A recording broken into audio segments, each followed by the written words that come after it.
I remember the exact moment my foot touched the white paint of the crosswalk, because it felt like one of those ordinary moments that never announce themselves as important. The kind that happen thousands of times in a lifetime and usually disappear from memory the instant they pass. Yet this one stayed with me because it somehow managed to spiral into something so unnecessary and absurd that it rewired the way I now move through public spaces. And it began simply with me walking, not distracted, not reckless, not trying to improve anything. Just walking at the pace my body happened to be capable of that afternoon, a pace shaped by a long day, sore legs, and a mind that was already carrying too much noise. The intersection itself was painfully normal, a wide suburban crossing framed by low commercial buildings that all looked vaguely interchangeable. A grocery store on one side with carts rattling over uneven pavement, a bank with mirrored windows reflecting the afternoon sun, a coffee shop leaking the smell of burnt espresso, and a fast food place whose drive-through line wrapped lazily around the building, while traffic idled at the red light in neat rows of sedans, SUVs, and delivery vans, engines humming softly like background static, everyone waiting for their turn to go. And when the pedestrian signal switched to the glowing white figure, I stepped forward without thinking twice, trusting that this small illuminated symbol meant what it had always meant, that for a few seconds, the road belonged to the people on foot. I wasn't limping, but I wasn't rushing either, because my knees felt stiff and my shoulders were tight from hours of standing and sitting in awkward positions, and my mind was still unwinding from conversations I wished had gone differently and tasks that had piled up faster than I could finish them, so my steps fell into a slow, steady rhythm that matched my breathing, heel to toe, my eyes scanning the cracked asphalt and faded paint ahead of me, rather than the impatient world behind the windshields. And for the first half of the crossing, nothing happened at all, which is how it should have stayed. The first horn startled me not because it was loud, but because it felt misplaced, a sharp sound where there shouldn't have been one, and I barely registered it as directed at me, assuming it was aimed at another driver or triggered by someone creeping forward too early. So I kept walking, but then the horn came again, longer and more deliberate, followed by a third blast that carried with it a tone of accusation, as if my mere presence in the crosswalk had become an offense. And when I finally looked up, I saw her in the driver's seat of a large SUV, at the front of the lane, her car positioned closest to the crosswalk, her sunglasses oversized and reflective, her jaw tight, her hands gripping the steering wheel with a kind of theatrical anger that seemed wildly disproportionate to the situation. She leaned forward, rolled down her already open window even farther, and shouted something that cut through the hum of traffic and reached me clearly despite the distance, telling me to move faster, to hurry up, to stop wasting people's time. Her voice sharp and irritated, dripping with the assumption that her schedule, her impatience, her destination mattered more than whatever invisible reasons might explain why another human being wasn't sprinting across a busy road on command. And for a brief moment, I actually wondered if she was shouting at someone else, because the idea that my pace, which felt unremarkable to me, could provoke this level of anger didn't immediately make sense. When it became clear she meant me, I felt that familiar tightening in my chest that comes when a stranger decides you were the problem of the day, and instead of responding verbally or escalating, I did the most neutral thing I could think of, which was to lift my hand slightly in a vague gesture that said I was aware of her existence,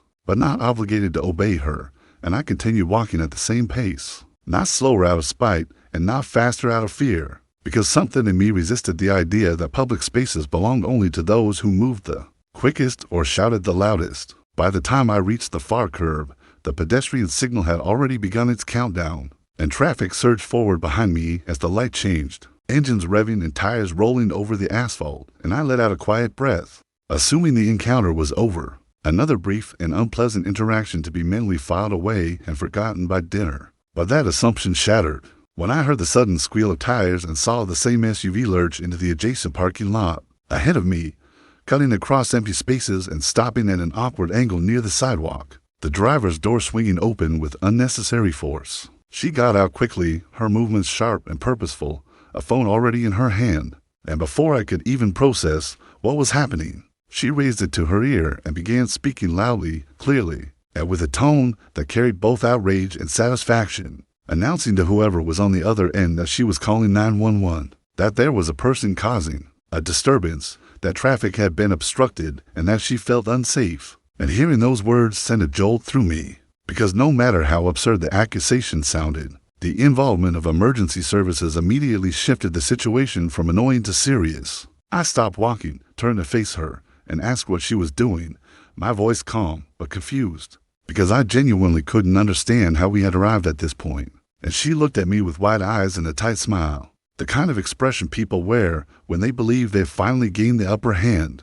and told me without hesitation that my slow walking had been dangerous, that I had endangered drivers, that I had disrupted traffic, and that someone needed to be held accountable. Her words tumbling out in a rehearsed stream as if she'd been waiting for an opportunity to deploy. Then, I tried to explain that I had the walk signal, that I crossed legally, that no cars were forced to stop suddenly or swerve, but she waved off my words, turning slightly away from me so she could speak more privately into the phone while still ensuring I could hear enough to feel the weight of the accusation, describing me as confrontational and uncooperative, painting a picture of a problem that didn't exist. And in that moment, I felt a mix of anger and helplessness, because logic didn't seem to matter when someone had decided to involve authority. The minutes stretched uncomfortably as we waited, the parking lot continuing its routine around us as if nothing unusual were happening. Shoppers pushing carts, doors opening and closing, engines starting and stopping, a few curious glances thrown our way,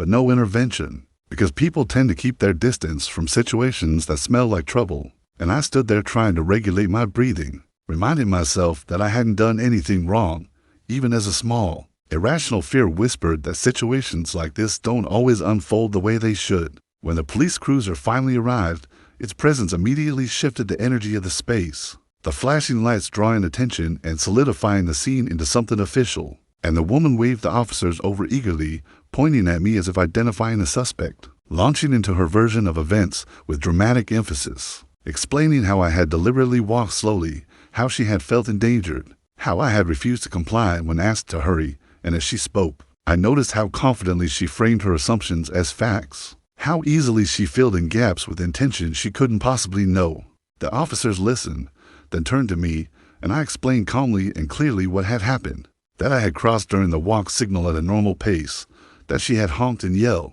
that I had continued walking, and that there had been no incident beyond her anger. And one of the officers glanced toward the intersection, scanning the area as if expecting to see evidence of chaos or disruption, while the other nodded slowly, already understanding where this was going. They explained to her, in a firm but professional tone, that pedestrians are allowed to walk at their own pace, that having the right of way means exactly that, and that calling 911 is reserved for actual emergencies, not personal frustrations. And as those words landed, her posture shifted, the certainty draining from her stance as the reality set in that this situation was not going to validate her outrage. And for the first time, she looked around, perhaps noticing the onlookers, perhaps realizing how this must have appeared from the outside. She muttered something about safety and responsibility, but it lacked conviction now. And without apologizing or acknowledging the disruption she had caused, she retreated back into her SUV and drove away, leaving behind a quiet pocket of space where tension had been. And the officers checked in with me briefly,